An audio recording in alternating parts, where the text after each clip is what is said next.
सालों तक वह बंगला वीरान पड़ा रहा। कई लोगों ने कोशिश की, पर कोई वहां ज्यादा दिन नहीं टिक पाया। आखिरकार एक बिल्डर ने उस जमीन को खरीद लिया। सोचा पुराना डर खत्म, नई इमारत शुरू। मजदूरों ने पुरानी दीवारें तोड़नी शुरू की। सब ठीक चल रहा था, जब तक कि दीवार नंबर 3 पर हथौड़ा नहीं पड़ा। जैसे ही पहला वार हुआ, दीवार के अंदर से चीख जैसी आवाज आई। सभी चौंक गए। एक बुजुर्ग मजदूर बोला, साहब, ये दीवार कुछ कह रही है। बिल्डर हंस पड़ा, भूत वूत कुछ नहीं, चलो काम करो। लेकिन अगले दिन वही मजदूर नहीं आया। उसकी हेलमेट दीवार के पास मिली और उस पर किसी ने लिखा था, एक और अंदर चला गया।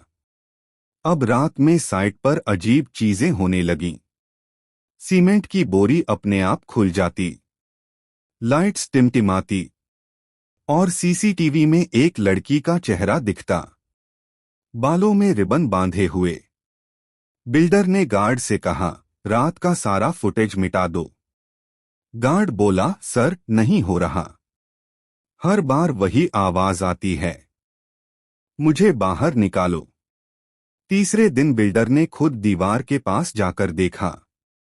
उसने कहा, अगर कोई है तो निकल आओ। और जैसे ही उसने ईंट पर हाथ रखा, दीवार से किसी ने उसका हाथ पकड़ लिया।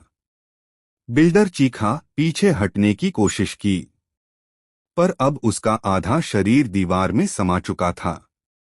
मजदूर भागे, लेकिन उनकी आंखों के सामने बिल्डर का चेहरा दीवार के अंदर पिघलकर मिल गया।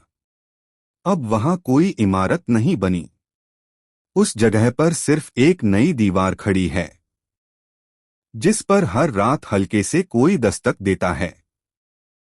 अंदर बहुत अंधेरा है, कोई मुझे बाहर निकाले। लोग अब उस जगह को रिया हाउस कहते हैं और कहते हैं, जो भी वहां हाथ लगाता है वो अगले दिन दीवार की दूसरी तरफ चला जाता है।